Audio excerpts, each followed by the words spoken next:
Баршаларыңызға сәлем, қалдарыңыз қалай?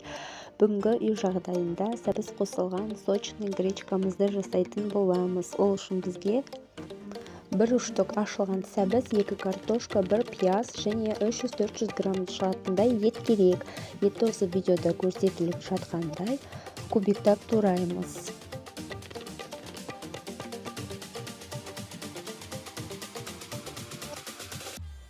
Қызып тұрған майымызға етімізді саламыз.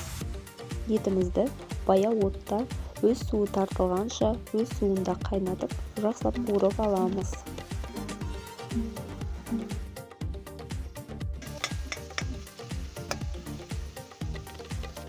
Видеода көрсетілгендей картошканы турап, сәбізімізді теркадан жақсылап өткізіп аламыз. Және сәбізді қуырамыз.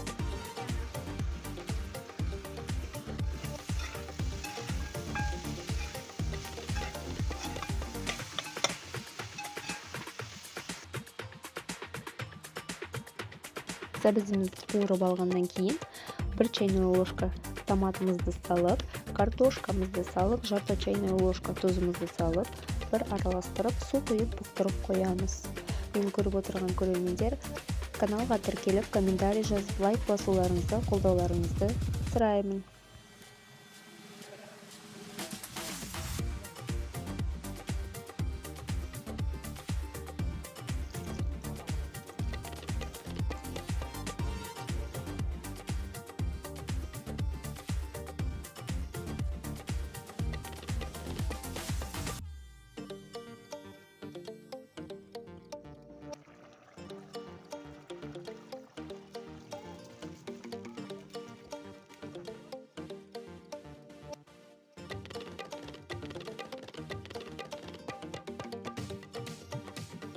Осымен сочный үй жағдайында гречкамыз дайын болды. Ас болсын.